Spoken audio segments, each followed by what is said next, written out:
Bismillahirrahmanirrahim. Assalamualaikum warahmatullahi wabarakatuh. Halo teman-teman webinar Kodepolitan.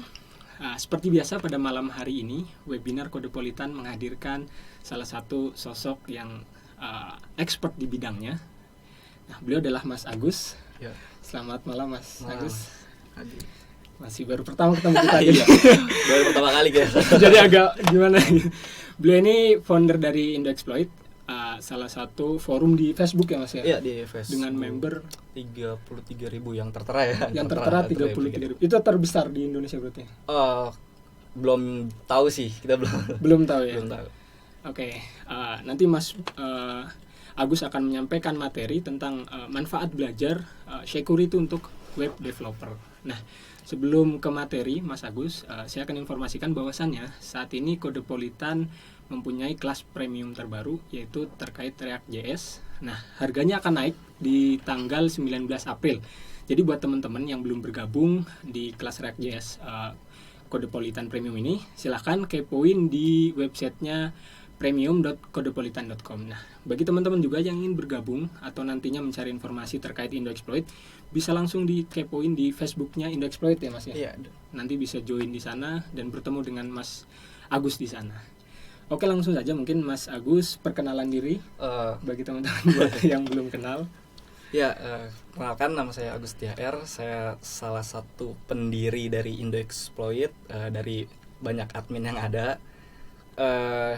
Saya sudah lumayan lama lah mengenal tentang dunia hacking, mulai dari 2012 sampai saat ini saya menjadi seorang programmer di salah satu perusahaan IT security di Jakarta. Berkaitan dengan security, berkaitan juga dengan hacker tentunya ya Mas. Sangat menarik. Apalagi kemarin ada yang lagi viral terkait anak SMP yang yang NASA. Iya, katanya dia bisa ngebobol webnya NASA kan. Nah, nanti bisa ditanyakan ke Mas Agus ini benar nggak sih gitu. Karena banyak sekali teman-teman yang bilang ini kayaknya hoax deh. Maksudnya masa sih anak SMP bisa sampai sehebat itu kayak gitu kan. Oke, langsung saja mungkin Mas Agus bisa disampaikan materinya buat teman-teman. Okay. Pada webinar Kodepolitan kali ini saya akan membawa tentang materi mengenai manfaat belajar security untuk web developer.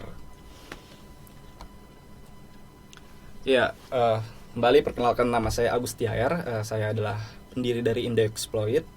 Saya juga seorang programmer di Rudex Teknologi Indonesia, salah satu perusahaan IT security di Jakarta. Untuk informasi detail lainnya ada di sana ya, GitHub, Facebook Indoexploit tentunya, fanspage, dan tentang perusahaan tempat saya bekerja, Rudex Teknologi.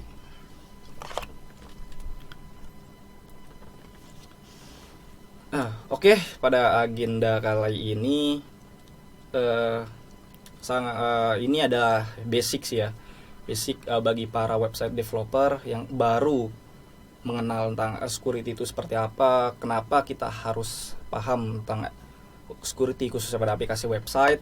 Terusnya nanti bakal ada apa sih dampaknya jika suatu celah dimanfaatkan oleh seorang attacker dan lain-lain. Oke, yang pertama adalah penting mempelajari keamanan website. Ya, seberapa penting mempelajari keamanan website? Kira-kira seberapa penting mempelajari keamanan website? Sangat penting ya. sangat ya.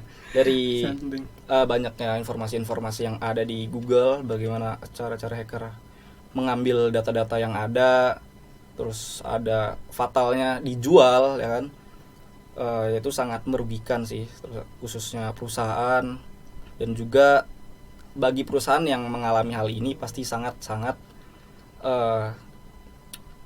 dirugikan pastinya, apalagi kepercayaan customer atau kliennya akan sangat menurun. Ya, ini salah satu contoh kasusnya adalah yang kemarin kita tahu bahwa katanya Bukalapak mengalami kebocoran data. Ya, di sini kita bisa lihat informasinya, ada database name, tanggal kapan database ini di-dump. Terusnya kita bisa mengetahui bahwa algoritma apa yang digunakan Bukalapak untuk mengenkripsi password untuk para usernya. Ya, kalau dari sisi perusahaan ini sangat-sangat merugikan gitu ya. Sangat merugikan, benar. sangat merugikan sekali. Ya, salah satu contoh lain adalah kenapa kita harus paham yang namanya website security itu, karena attacker ini tidak menilai atau tidak memandang siapapun developernya gitu. Targetnya itu nggak hanya perusahaan besar, atau bisa juga mereka menargetkan universitas ataupun layanan-layanan pemerintahan. Ada juga yang hanya iseng ingin mencoba kemampuan. Ya, ingin mencoba kemampuan atau sekedar pamer, sekedar pamer kemampuan ya. Di kalangan hacker juga ada kayak gitu ya. Ada, pastinya ada. Ada juga yang hanya sekedar mengungkapkan perasaannya ya. Okay.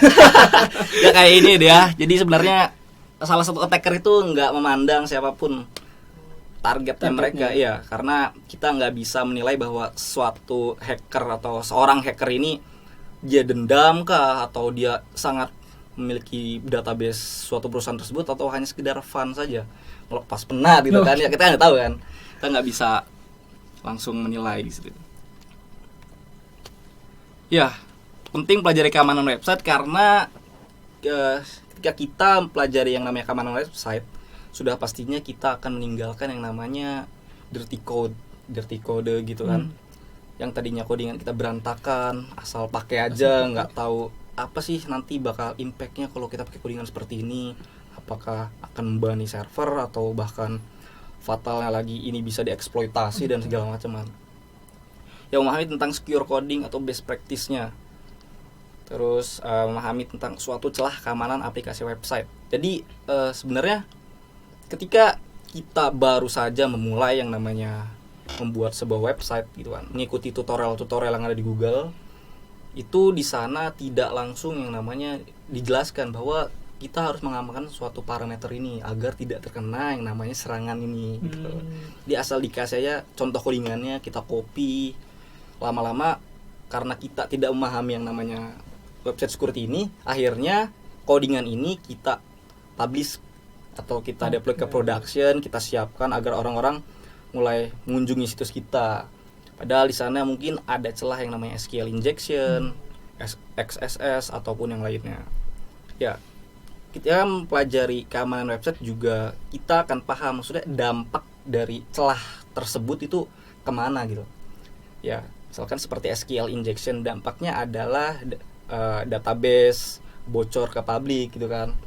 Jadi mungkin hacker menyerang databasenya kayak Bukalapak tadi, kita akan mengetahui usernya, passwordnya, dan segala yang ada di dalam aplikasi tersebut.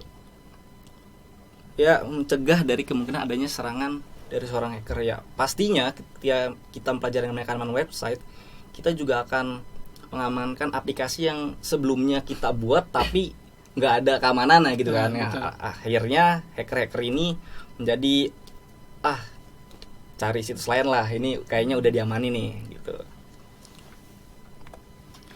Ya, celah yang umum pada aplikasi website ini celah-celah yang sangat umum sering ditemukan ya, apalagi khususnya pada orang-orang yang baru belajar membuat web gitu, karena mereka belum terlalu paham maksudnya codingan seperti ini akan mengakibatkan bagaimana gitu. Ya, ada SQL injection, cross-site scripting atau XSS, terus ada bagian lagi dari reflector dan store. Kemudian ada CSRF, cross-site request forgery, ada parameter tampering, IDOR, insecure direct object reference, dan misconfiguration. Ya, jadi celah-celah ini adalah yang sangat-sangat sering umum ya. Ya, umum sekali terjadi pada aplikasi-aplikasi website, khususnya mungkin pemerintahan ataupun universitas ataupun ya situs apapun lah yang mereka mungkin belum paham tentang website security. Ya, untuk SQL injection sendiri sebenarnya ini adalah terjadi jika website yang kita buat ataupun ada sebuah website yang terhubung ke database pastinya. Nggak mungkin dong kita ya kan melakukan injeksi yang namanya SQL injection gitu kan, nggak ada database-nya gitu, buat apa? Ya, di sini bisa lihat gambaran sederhananya sih. Jadi kita menginputkan suatu query yang memanipulasi query yang ada pada server tersebut. Jadi kita ubah kita ubah query yang seharusnya seperti ini menjadi seperti yang kita inginkan, sehingga terjadi suatu celah yang namanya SQL injection. Ya, pencegahan SQL injection sebenarnya sangat banyak ya. Mulai dari memfilter inputan dari user. Banyak sekali caranya. Tergantung si developernya ini ingin seperti apa gitu. Ada best practice yang mengajarkan bahwa kita bisa menggunakan yang namanya prepared statement dan binding parameters. Ya, ini ada gambarannya seperti ini. Ya, sebenarnya kalau kita coding menggunakan framework seperti PHP CodeIgniter ataupun Laravel, itu ada yang namanya dokumentasi tentang query builder, dan itu sudah sangat-sangat disarankan, yang pastinya sudah aman lah dari serangan SQL injection, tergantung bagaimana developernya mengemas aplikasi tersebut. Ya, cross-site scripting nih, XSS, juga menjadi salah satu celah yang paling umum ada di suatu aplikasi website. Enggak website yang baru dibuat ataupun website yang sudah lama ada gitu kan. Sederhana ya kan, kita hanya menginjekkan suatu JavaScript ataupun HTML sehingga terjadi namanya XSS. Dengan XSS ini kita bisa yang namanya mendam cookie stealing ya dari aplikasi website yang. Jadi kita bisa mengambil session atau cookie dari user yang sudah login sebelumnya. Seperti kita bisa login sebagai admin, hanya perlu cookie-nya aja gitu loh. Bahaya kan? Walaupun sederhana sih. Ya, pencegahan XSS sendiri sama seperti SQL sih kurang lebih. Jadi kita harus filter inputan dari user agar user tuh nggak semena-mena input data ya. Iya, semena input data. Kita filter, kita kayak tag-tag HTML ini kita bersihkan dari inputan, jadi hanya benar-benar rules untuk inputan tertentu aja kayak karakter gitu kan, nomor. Ini CSRF. Ini juga sering terjadi ya. Ada suatu celah kita ingin ganti password ataupun ingin menambah user, tidak perlu kita harus login dulu. Tidak perlu harus login, tidak ada yang validasi session di sana. Jadi kita bisa add user dari luar, siapapun itu bisa melakukannya. Gitu loh. Ya, ini ada contoh gambarannya seperti apa. Jadi ini ada HTML dasar ya. Dia mengirim request ke salah satu situs yang ya login ya. Ya, seperti ini CSRF. Ya, CSRF prevention ini pencegahannya sih, bagaimana sih agar tidak terjadinya CSRF sendiri. Jadi sebenarnya simple sih, kita harus memvalidasi. Juga kita memverifikasi apakah benar nih inputan atau request dari user ini adalah user yang valid ataupun user yang memang sudah login itu, ya kan? Kan nggak mungkin dong orang kita belum login kok kita bisa ganti password. Okay. Siapa yang mau?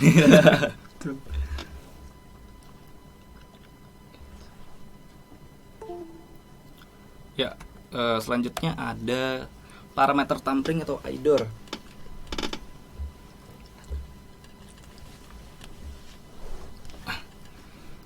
Parameter tampering atau IDOR ini juga sering ya terjadi pada aplikasi website. Contohnya ketika ada suatu parameter apapun itu, misalkan dia ingin request produk ID misalkan 123 ataupun seperti gambar inilah. Dia akan memunculkan informasi selanjutnya seperti product name ataupun apalah. Ketika kita ganti nilai parameter tersebut, dia akan menghasilkan informasi yang lain. Atau mungkin informasi user ID ataupun tergantung sih aplikasinya seperti apa dulu. Terus kita juga bisa melakukan request yang sebenarnya tidak valid karena misalkan kita bisa menghapus produk orang lain. Kan di sana ada parameter produk ID dan actionnya sama dengan delete. Kita hapus produk ID orang lain dan itu bisa terjadi. Setelah ini dinamakan IDOR atau parameter tampering.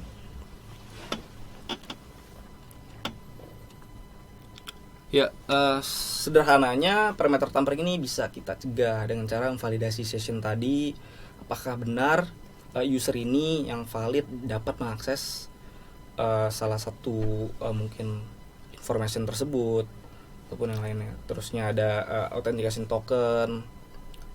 Jadi ya validasi lah, apakah benar user ini mempunyai hak untuk melakukan hal tersebut. Ya, terus ada yang namanya misconfiguration. Sebenarnya ini adalah Kesalahan dari developernya, di mana ada yang namanya deploying environment. Ya, ini adalah contoh kasus di Laravel, ya framework PHP, di mana ketika kita ada suatu error pada kondisi tertentu, dia akan memunculkan seluruh environment variables-nya.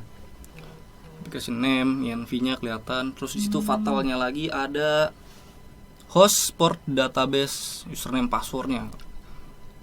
Itu buat apa tuh? Ya, itu buat login ke Login database-nya. ke Ya. database-nya. Itu ada mail username dan mail password, bisa jadi itu SMTP ya kan. Ya, bagaimana kalau ini sudah terjadi ya kan di production gitu. Orang lain bisa mengetahui database kita, kan fatal kan. Simple sih. Hanya cukup mengganti environment saja. Ya, ini Git. Folder Git ini sebenarnya kalau dilihat-lihat emang nggak ada ininya kan, nggak ada pentingnya gitu loh mungkin bagi kita yang kurang paham tentang ini security gitu. Sebenarnya dari folder Git ini kita bisa mengetahui di mana repository dari aplikasi ini disimpan. Terus di sana kita bisa melihat file-file apa saja yang sudah di-commit dan di-push ke repository. Artinya kita bisa tahu dong apa saja file-file yang di dalamnya, folder-foldernya. Kita bisa melakukan information gathering juga. Ya, misconfiguration sendiri sebenarnya adalah kesalahan dari developernya sih ya. Kayak tidak memperhatikan hak akses dari file itu ya kan. Juga ada yang namanya deployment environment ini. Jadi ada aplikasi yang di deploy khusus development, ada yang langsung ke production gitu. Development sendiri ya kayak di lokal aja, kita coding di lokal gitu. Di lokal kita ketika coding kita salah kan muncul error, ketahuan dong gitu. Nah, di production hal seperti itu ada hal yang tidak boleh dilakukan. Karena itu bisa Menjadi celah menjadi informasi juga bagi attacker bahwa ini ada masalah di sini gitu. Kita ada masalah di sini. Terus ya dokumen root kita ketahuan, di mana aplikasi kita disimpan itu ketahuan ya kan. Betul. Ya directory listing. Directory listing ini kayak ya tadi kayak kita folder gitu tuh bisa diakses. Itu adalah satu folder yang mungkin memiliki informasi yang sangat penting. Terusnya juga mungkin folder uploads. Dia orang tidak boleh tahu apa aja yang ada di situ secara direct dari akses. Ya, ini ada OSP Top 10 di mana ada 10 suatu celah kritikal pada aplikasi website. Ya, injection menjadi nomor 1 kayak tadi setelah SQL injection. Ya, contohnya ada Bukalapak tadi. Kalau dilihat sih seperti apa ya? Serangan SQL injection pada Bukalapak ya. Cuman kita kurang tahu juga bagaimana attacker ini menyerang Bukalapak gitu. Iya, hebatnya dia bisa mengetahui bahwa ini dienkripsi dengan algoritma seperti ini. Keren juga. sudah broken authentication dan lain-lain. Jadi ya ini emang faktanya seperti ini sih. Jadi banyak website yang masih banyak celah yang sangat-sangat sederhana gitu. Akibat mungkin kelalaiannya dia. Sebenarnya dia paham cuman ya gak tahu gimana gitu. Ya, terus ada juga yang namanya aplikasi-aplikasi modern nih yang saat ini lagi banyak dibuat tuh menggunakan JavaScript framework atau React, Express dan lain-lain ya. Mereka sudah mengimplementasikan teknologi seperti berikut kayak JSON Web Token atau JWT, Webpack dan lain-lain. Sebenarnya hal ini juga menjadi standar keamanan ya. Dimana suatu aplikasi tadi menggunakan session gitu kan, diubah menjadi token, jadi itu bisa banyak digunakan di berbagai platform juga kan, multi platform. Multi. Dan juga ada Webpack ngebundle aset-aset tersebut menjadi satu sehingga aplikasi itu menjadi lebih ringan gitu. Di sini ada yang menarik nih, lazy load dan infinite scrolling. Tahu aplikasi-aplikasi sosmed besar kayak Facebook, Instagram ya. Ya, Facebook dan Instagram ini makin teknologi namanya lazy load dan infinite scrolling. Jadi data yang dimunculkan itu akan diperbaharui jika kita scrolling kontennya dulu nih. Misal kan kalau di Facebook atau Instagram kita scrolling dulu nih, dia baru muncul data baru kan. Nah, ini adalah suatu pencegahan untuk namanya scraping. Iya. Jadi tidak sembarangan orang bisa mencuri konten-konten yang ada pada aplikasi tersebut gitu loh. Ya kan? Karena data ini akan keluar jika user itu berinteraksi dulu kayak scrolling tersebut. Jadi kalau kita melakukan request langsung itu datanya nggak ada. Ya kan? Biasanya gitu kan. Kita lihat misalkan di konten nih, kalau kita buka browser di konten misalnya ada kayak postingan lah, kita bikin status. Terus kita view source gitu atau inspect elemen, view source lah ya. Kita lihat, oh ternyata datanya kok nggak ada ya. Padahal nih di inspect elemen ada nih. Gitu. Kita lihat tuh ada, tapi kenapa di view source nggak ada gitu. Jadi orang kalau scraping kan dia akan parsing kan, kok nggak ada ya datanya. Padahal ini dilihat ada loh gitu. Ya nggak. Nah ini namanya lazy load. Lazy load. Iya, data itu akan baru muncul ketika ada interaksi dulu ya benar. Juga aplikasi modern banyak yang menerapkan namanya real time application. Jadi setiap ada data baru kita nggak usah lagi refresh dulu, memperbaharui dulu dengan refresh. Ya sudah ada lagi real time menggunakan soket. Ya ini tadi lingkupnya deployment environment. Jadi ada di sini yang secara umum sih ada 3. Lokal atau development, ada staging, ada production. Ya 3 lingkup ini tuh mempunyai fungsinya masing-masing. Kenapa kita harus menggunakan environment development? Ada staging, ada production gitu kan. Kalau development sendiri ya tadi, misalnya kayak kita coding di lokal aja gitu. Jadi segala macam yang kita coding ketika ada error itu kan dimunculkan gitu. Nah hal ini kan nggak boleh ada di production gitu. Production ya aplikasi yang siap ya kan digunakan oleh orang lain, dan segala hal yang nantinya ada error ataupun ada yang tidak diinginkan tuh mereka nggak perlu tahu ya, karena itu rahasia dapur.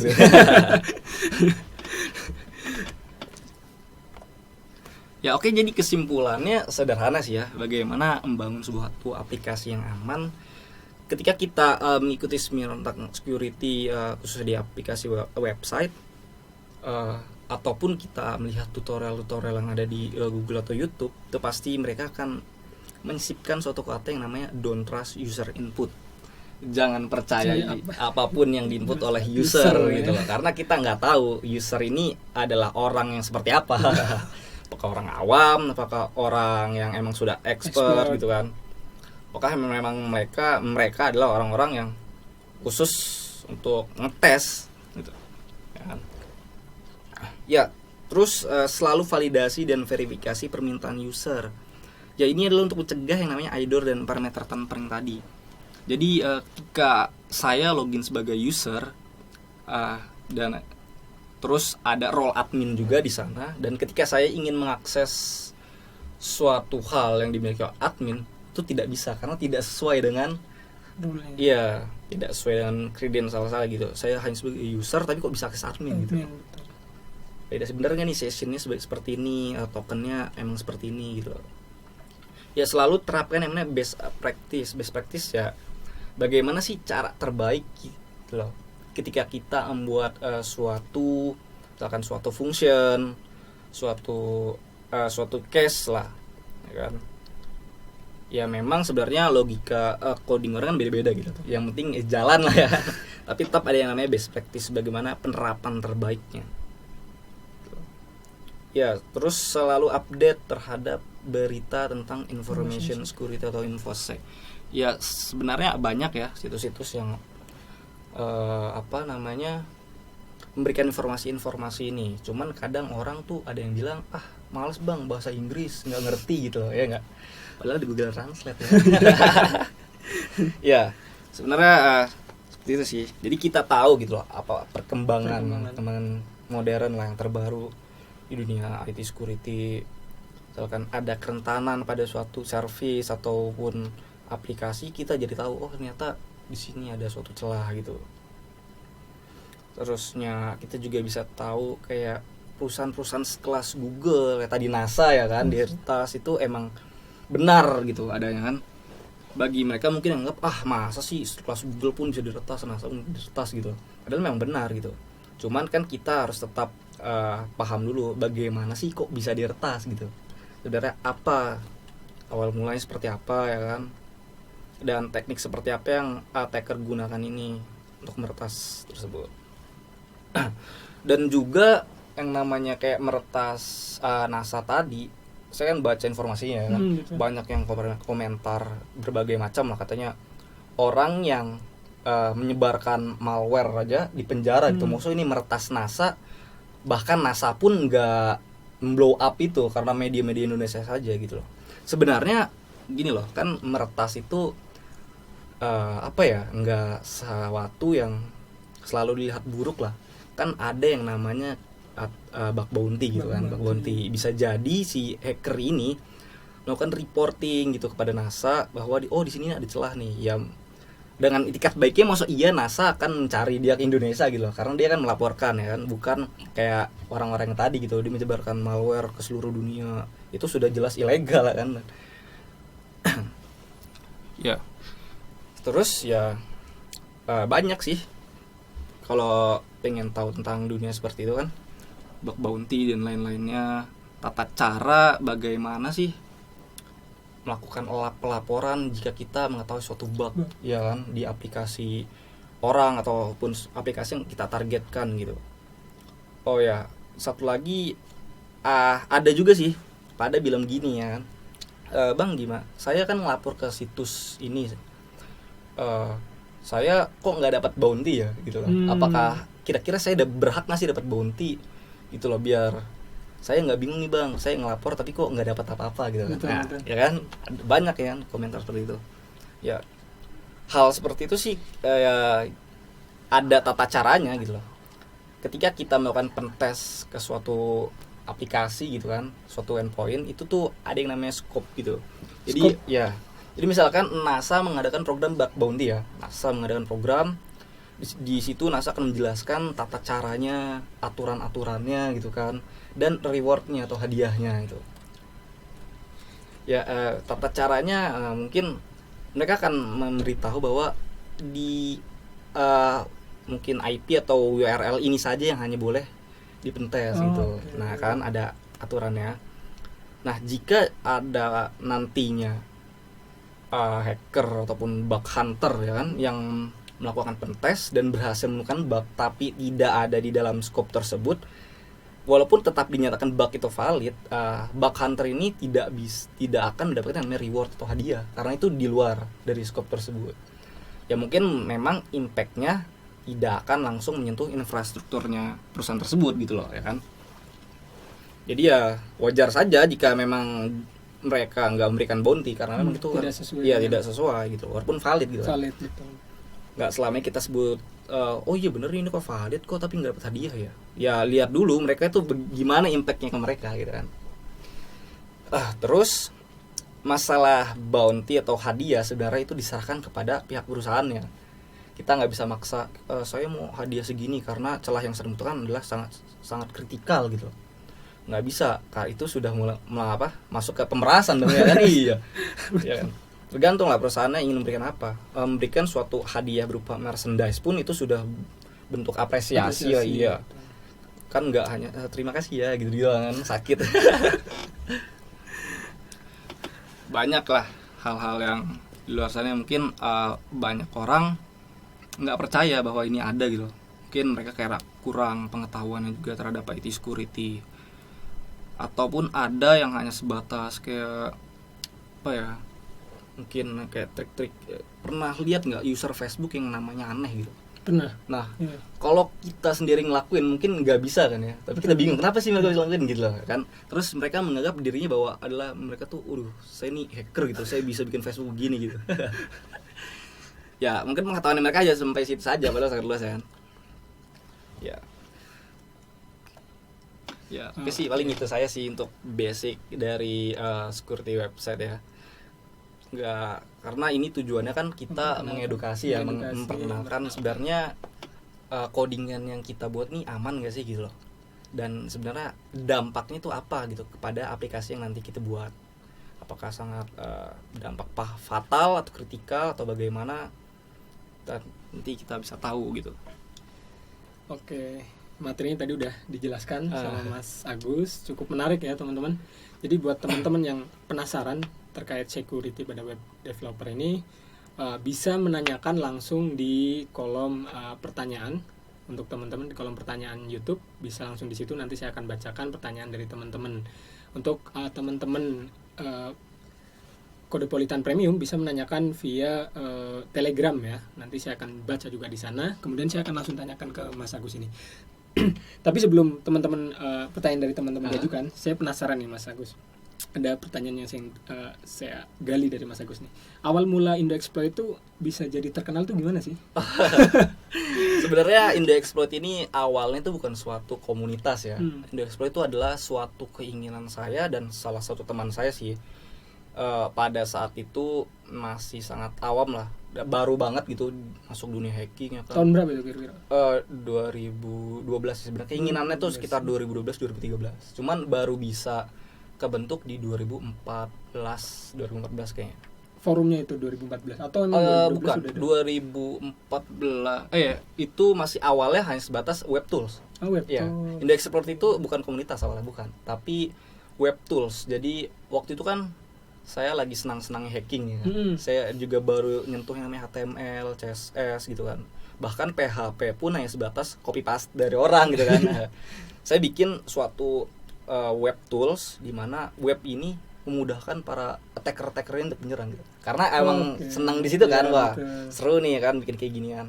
Nah, cuma di situ karena ilmu saya terbatas gitu kan, saya nggak mampu nih saya bikin ini sendirian. Kan banyak dong fitur-fitur tools-tools yang keren gitu kan, nggak mampu. Akhirnya saya bentuk grup Facebook awal mula itu namanya Indoexploit Coders Team. Ini tetap bukan suatu komunitas ya, masih ya bukan baru hanya sekedar grup-grup diskusi yang awalnya emang untuk hacking doang. Ya, awalnya untuk hacking doang. Terus juga di situ setelah terbentuk situ ada orang-orang yang random lah kan, ataupun teman-teman yang awal dari hacking masuk ke situ. Akhirnya rame, ada tanya jawab gimana sih cara bikin backdoor dan lain-lain. Saya belajar coding, ngambil ilmu dari mereka yang emang udah paham kan. Wah seru nih. Akhirnya dari beberapa orang yang menurut saya mereka sangat berkontribusi ya kan, saya tarik jadi admin. Akhirnya saya kenal yang paling aktif di grup. Iya, paling aktif di grup yang paling sering ngebantu lah. Wah, awalnya nggak kenal berarti? Awalnya nggak kenal. Sebatas ya saya nanya, mereka jawab di komentar. Wah ini saya akan membantu sih. Jadi ya di situ goal saya bukan hanya sebatas saya pengen jadi yang bisa nge-hack doang gitu, tapi saya pengen programming lah gitu kan seenggaknya. Ya akhirnya kenalan dan lain-lain, saya tarik mereka jadi admin. Nah, untuk nama Indoexploit sendiri itu baru diubah pada tahun 2017 ya. Jadi Indoexploit Coders Team ke Indoexploit ini adalah suatu perubahan struktur sih sebenarnya. Jadi yang awalnya kita hanya sebatas kayak tim-tim underground gitu loh. Iya, yang hanya hacking doang, lama-lama kan kayak bosen, nggak ada manfaatnya untuk ke depan lah ya kan, karena ya, hacking doang buat apa gitu. Jadi kita harus perlu tahu yang lainnya. Diubahlah menjadi Indoexploit dan kita jadi suatu komunitas IT yang di situ ngebahas keseluruhan. Jadi nggak cuma hacking. Jadi saya sengaja kenapa nggak cuma hacking di situ, karena saya pengen tahu sebenarnya dunia IT itu seperti apa ya sih gitu. Jadi ketika ada orang yang nanya tentang networking kan, jadi saya jadi tahu jadi begini loh. Sebenarnya ya karena kepingin tahuan keseluruhan aja, nggak cuma hacking doang ya kan. Kan kalau hacking doang bosen, jadi stuck di situ aja gitu. Kita nggak dapat ilmu baru, nggak dapat orang-orang baru yang mereka sangat antusias lah di dunia IT kan. Tuh. Oke, berarti sudah cukup lama ya kalau 2012 ya, sudah mungkin ya sudah mulai dewasa kalau umur. Ya gitulah. Oke, mungkin pertanyaan selanjutnya, apa sih yang membuat Mas Agus dulu tertarik untuk fokus ke hacking, atau mungkin basic pendidikannya di awal? Awal mulanya itu sih SMP ya. SMP dari SMP ya? SMP kelas 9 lah. Kelas 9. Ya, jadi sebenarnya waktu itu kayak di Facebook scroll doang kan awal mulanya. Nggak tahu waktu itu apa ya, kayak ada yang share di beranda membuat virus dengan notepad gitu. Kan awal tahun-tahun segitu kayaknya wah ini menarik banget gitu ya kan. Keren iya. ya. Keren ya, iya. Lagi saya waktu itu cuma bocah warnet ya. Pengen nyoba gitu doang. Apa nih, keren ya kan. Ya akhirnya saya coba klik, saya dialihkan ke suatu situs yang bahas tentang hacking dan segala macam. Dari situ saya kenal awal mula kalau nggak salah namanya andytechno.blogspot.com. Masih ada itu? Kurang tahu. 2012 gitu ya. Terus saya ketemu yang namanya Binus Hacker, artikel-artikel wah, cara defense, cara hacking Facebook dan lain-lain dan segala macam lah pokoknya. Tapi yang bikin saya tertarik cuma ke cara meretas website sih. Oh gitu. Ya, soalnya gimana ya, kayak wih keren ya website ini kok bisa udah muncul skrip-skrip yang keren gitu loh, ya anonimus gitu ya kan. Menarik banget. Ya, jadi ya lama-lama saya sering main ke warnet, ya cuma main lama cuma buat nyari artikel kayak gituan, gimana cara ngelakuin kayak gitu sih. Ya awal mula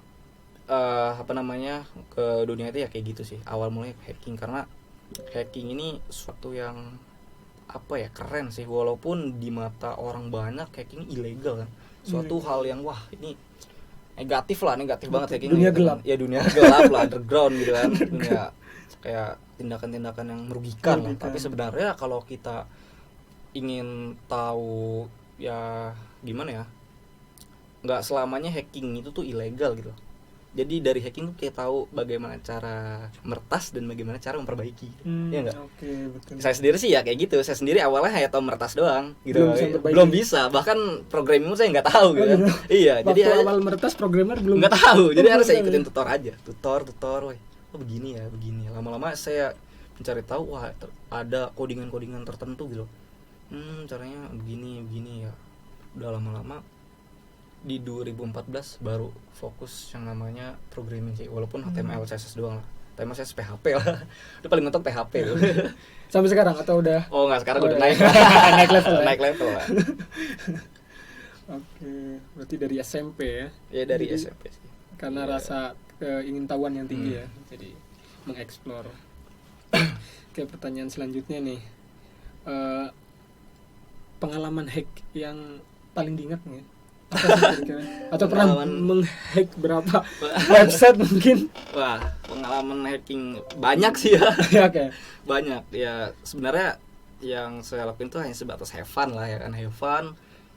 Kalau di underground saya emang dikenal meretas itu karena itu kepuasan sendiri sih, karena wah Bang Agus pasti galau nih, udah mulai hack web nih. Iya, dikenalnya kayak gitu. Pokoknya kalau saya udah keluar Bang Agus galau ya. Wah.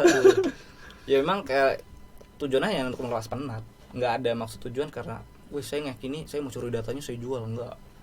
Waktu itu emang kayak sekedar ya fun aja sih, seru sih, kayak wah kita dapat web yang bisa dibilang wih namanya keren lah, ada punya nama gitu, perusahaan yang punya nama, kita bisa masuk ke situ, itu ada suatu ya kebanggaan ya, walaupun ya ilegal. Tapi pernah nggak sampai dapat reward gitu mungkin? Oh, untuk reward pada waktu itu nggak kepikiran sama sekali ya. Tujuannya fun doang sih, nggak ngambil keuntungan gimana pun dari itu. Dan juga ada beberapa hal ya, ada kayak drama lah, ribut-ribut sama komunitas sebelah gara-gara kayak ya ada. Kenapa tuh?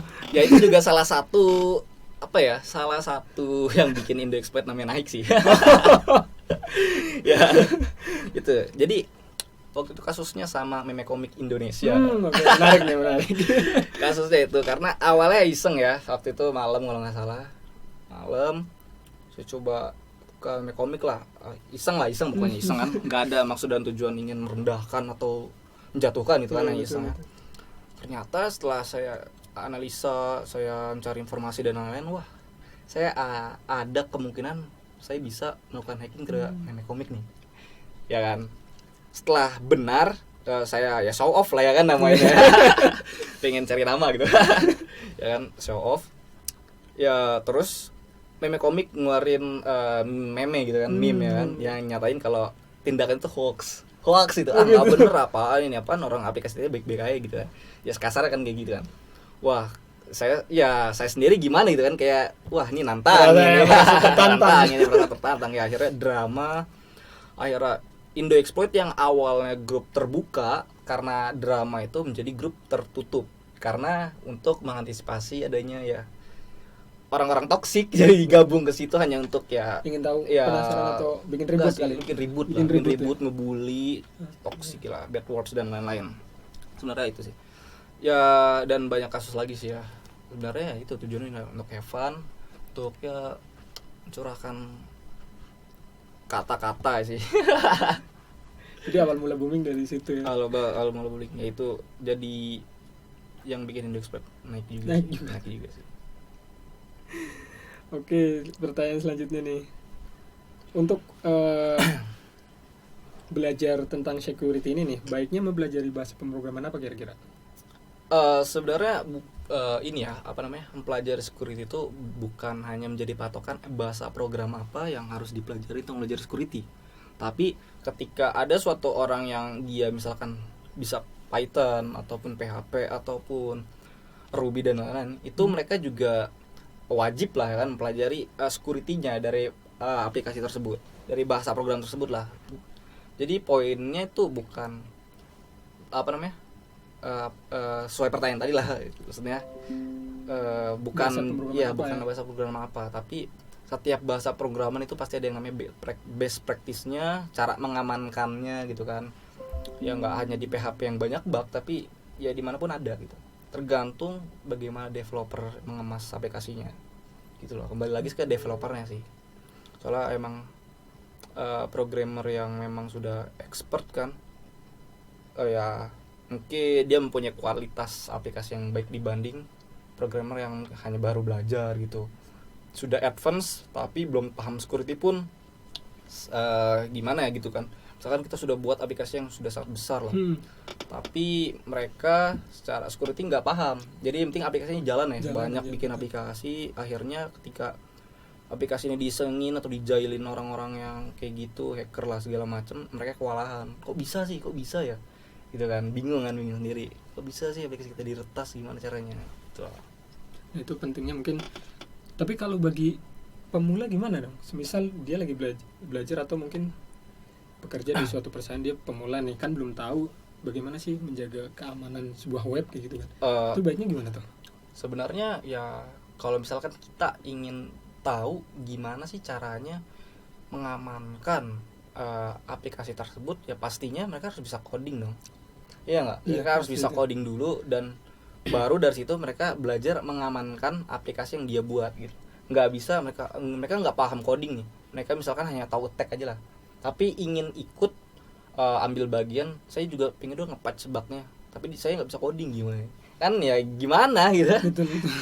Ya orang nggak bisa coding ya kan. Ya kan balik lagi tuh, ya memang itu adalah salah satu tahap development gitu kan. Walaupun itu nggak masuk dari bagian development proses sih, itu hanya sebagai ya ilmu tambahan lah biar aplikasi mereka aman gitu loh. Oke, kita coba baca pertanyaan dari teman-teman di YouTube nih. Biasanya Wah, menarik nih. pasti menarik ya. Ini satu pertanyaan menarik nih. Gimana pendapat orang tua belajar hacking, Mas? Kan ini udah gelap nih gitu. Ya, jadi saya juga ditanya sih sebenarnya hacking tuh maksudnya gimana sih?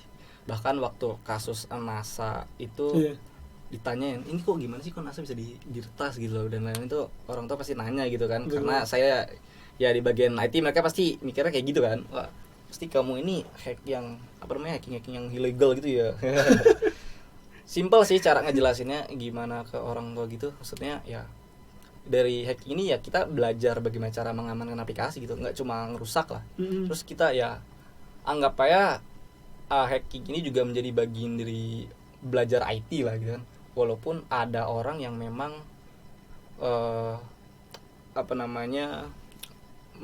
mengambil sisi yang buruknya aja gitu.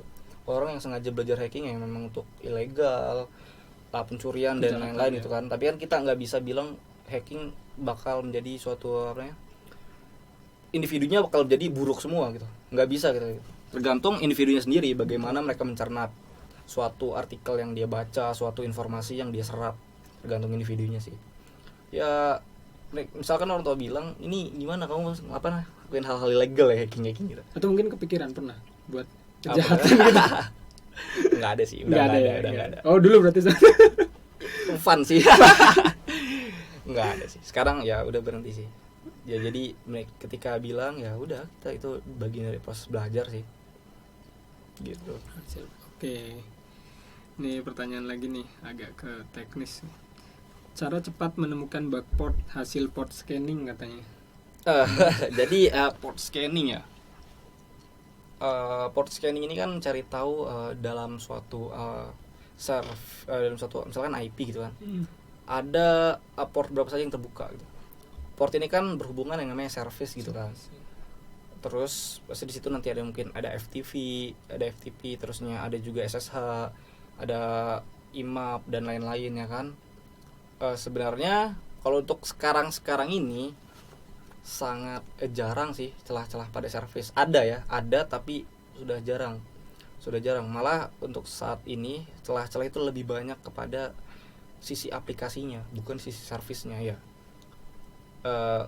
Khususnya saya sendiri ketika saya mencari tahu tentang kelemahan suatu website, saya poin utama fokusnya ke aplikasinya saja, enggak ke servisnya.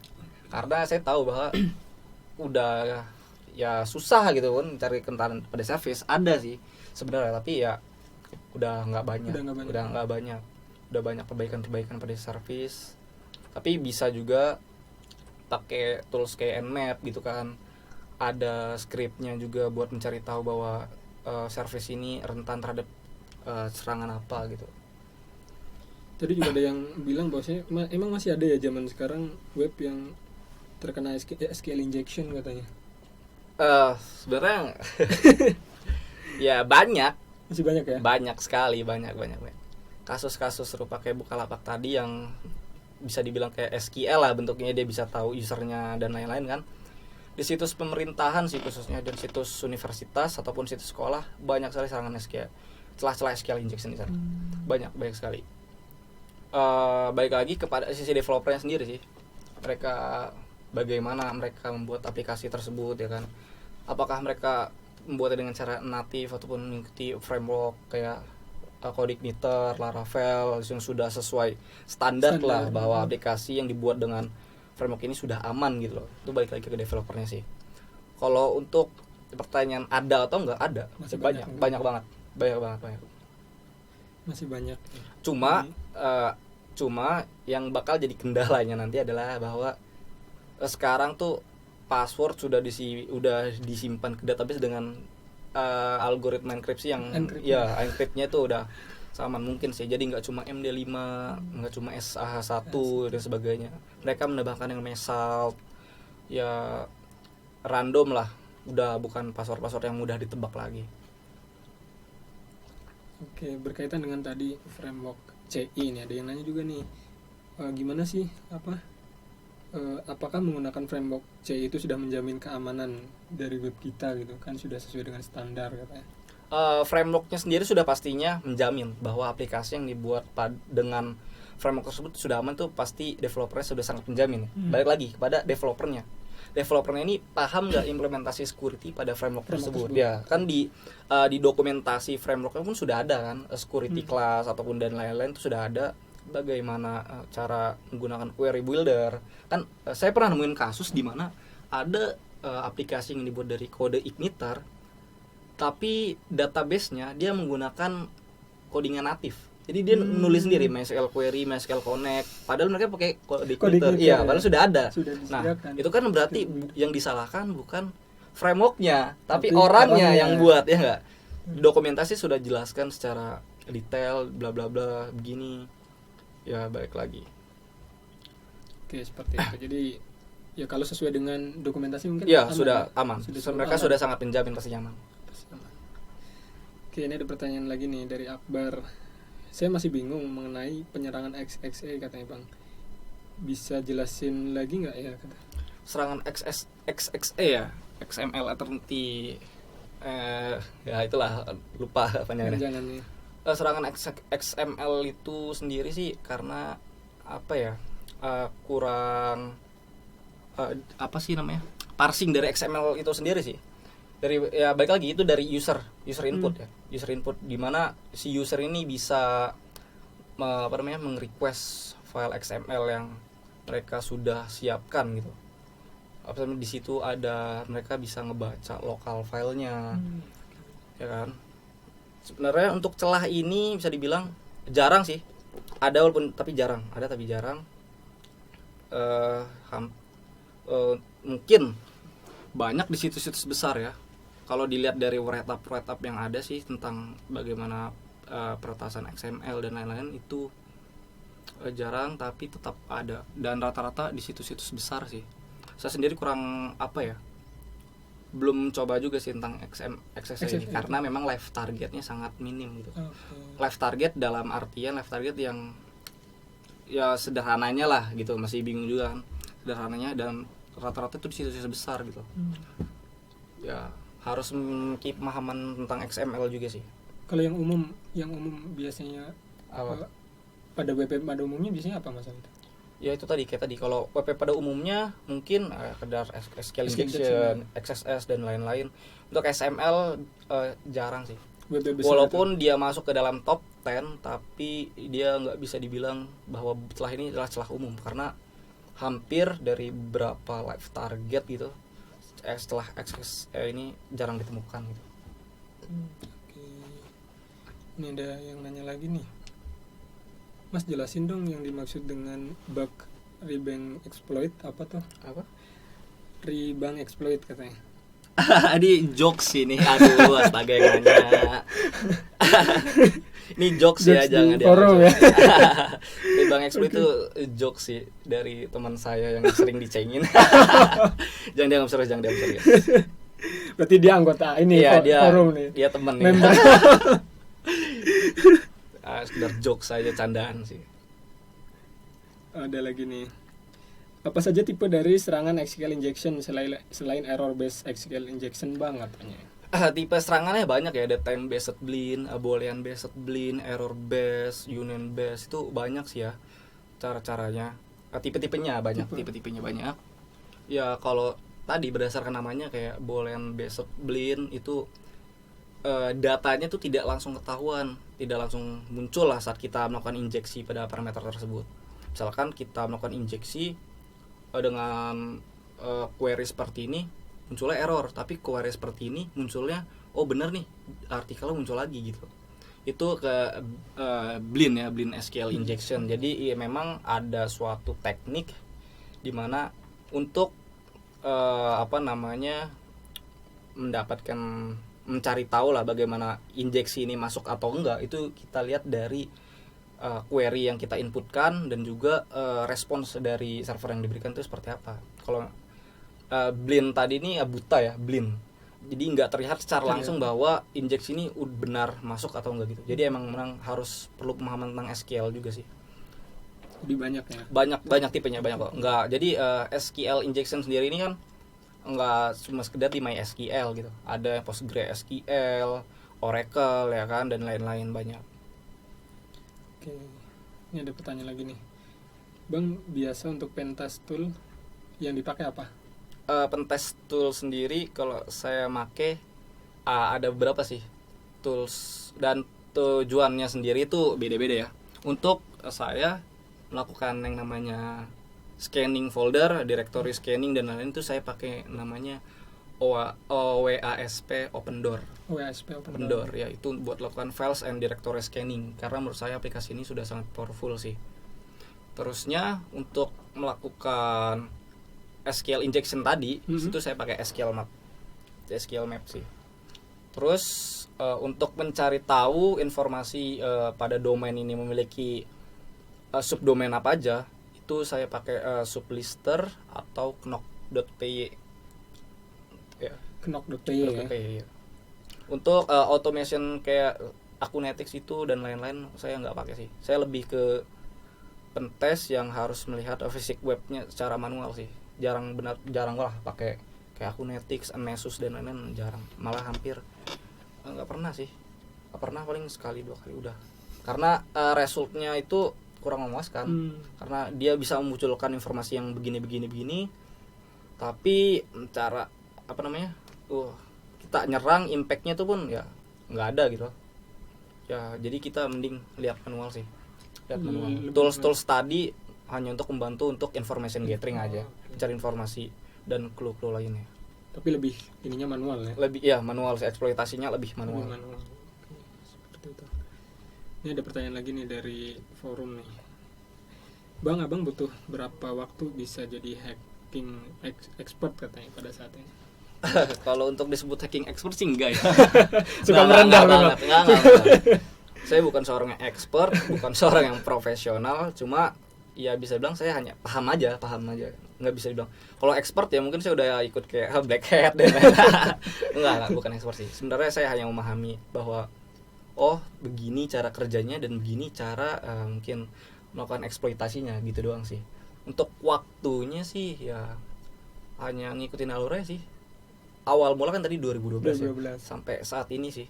Sampai saat ini tuh sekitar 7 tahun ya. Iya. 7 tahun sih. Ya ada beberapa proses lah, nggak semuanya saya cuma belajar hacking gitu-gitu doang.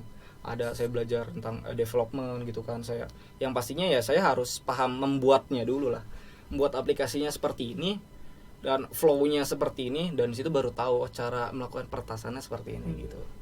Ya ngikutin alurnya sih, nggak kurang tahu ya kalau misalnya berapa lama untuk belajar itu ya tergantung individunya.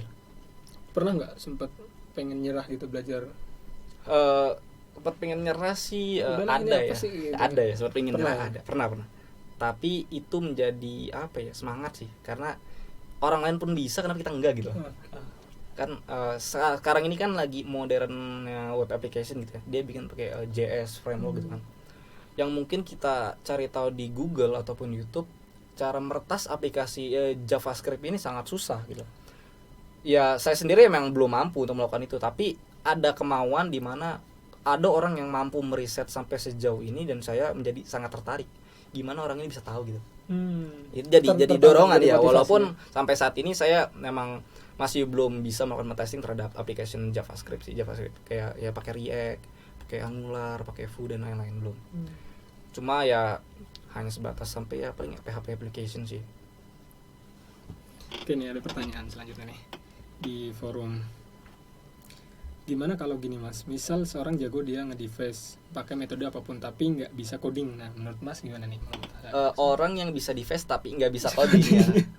Ya memang karena awal belajarnya dia hacking kayak tadi saya gitu kan. Saya bisa hacking dulu sebelum bisa programming gitu loh. Sebenarnya devising sendiri ini tutorialnya sudah sangat banyak ya di Google dan di YouTube. Jadi orang-orang yang ketika melihat suatu kayak peretasan website menjadi sangat tertarik itu ya, mereka nyari tutorialnya di Google ataupun di YouTube. Mereka langsung mempraktekkan sendiri bagaimana sih caranya. Gitu. Ketika mereka berhasil, itu bisa dibilang merupakan hoki ya, atau bonus lah dari hasil belajarnya gitu. Padahal mereka sendiri belum bisa programming gitu. Jadi ya itu memang dari individunya sih. Boleh diminum dulu? Oh iya. Biar Lama, lebih lama, rileks. lama. Ini ada lagi nih, bentar. Gimana menurut Mas Agus nih tentang exploit baru yang berbahaya seperti, oh ini kayaknya yang tadi jokes nih. Jangan. Tolong jangan nanya itu ya. Bentar, ada lagi nih. Oh, tentang WordPress dan Blogspot nih. Aman gak sih? Maksudnya Blogspot sama WordPress tuh ada yang nanya ini. Mungkin ada yang masih cukup awam. Bisa meretas Blogspot sama dengan bisa meretas Google. Kecuali WordPress ya. WordPress mungkin masih ada kerentanannya gitu. Dibandingkan Blogspot. Ya itu tadi. Iya. Ya, kalau WordPress sendiri itu bisa dibilang sampai saat ini ya, mereka sudah banyak melakukan perbaikan, fix dan juga plugins dari WordPress sendiri sudah banyak fix. Jadi bisa dibilang WordPress sekarang sudah sangat jarang sih. Ada ya, tapi jarang. WordPress ya aman. WordPress itu aman. Sampai terakhir security fixesnya kemarin tuh apa ya di WordPress tuh, RCE kalau nggak salah sih. RCE, tapi saya belum lihat informasi lanjutnya gimana. Ya pasti ada perbaikan update ya kan. Kalau bisa dibilang WordPress aman atau enggak ya versi berapa yang digunakan kan gitu. Apakah versi paling baru atau yang sudah diupdate, ya apa versi yang lawas yang ternyata banyak bugnya gitu. Terus kalau kita menggunakan CMS kayak WordPress, Joomla, Shopify dan lain-lain gitu kan, kita harus tahu aplikasi pihak ketiga apa atau plugin apa sih yang kita tanamkan di situ. Kan ya WordPress itu kan membutuhkan plugin ya, kayak misalkan file manager atau lain-lain yang memang untuk ngebantu dalam ya mengembangkan website itu kan. Nah, dilihat lagi ini pluginsnya mungkin memiliki isu celah keamanan atau gimana. Nggak selamanya misalkan kita punya aplikasi WordPress ataupun Joomla, terus misalkan terjadi pertasan terhadap situs kita, terus kita yang salahin adalah WordPress ini nggak aman, kita harus ganti. Enggak, tapi kita harus lihat dulu sebenarnya kita ngelakuin apa aja pada WordPress itu kan.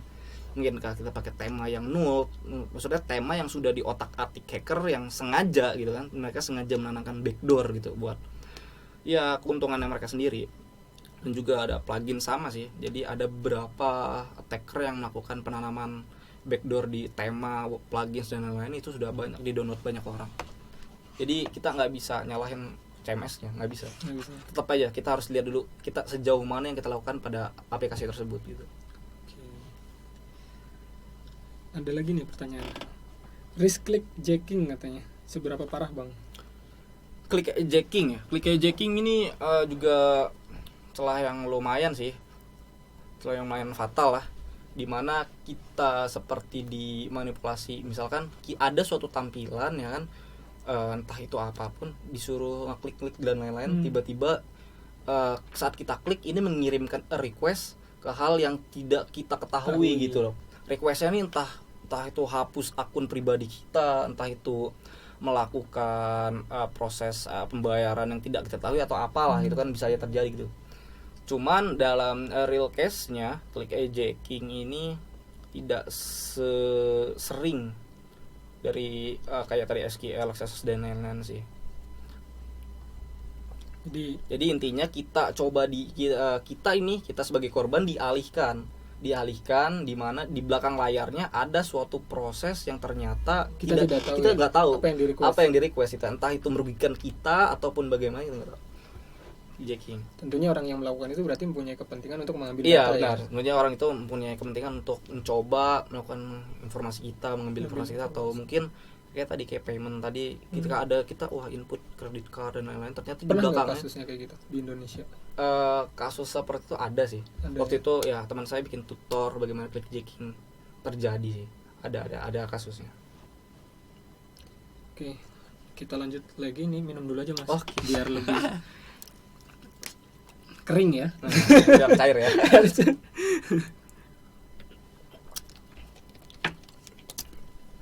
Ini ada minta yang dijelasin dikit katanya tentang SSRF tuh. Apa tuh Mas? SSRF, server set request over GRI ya.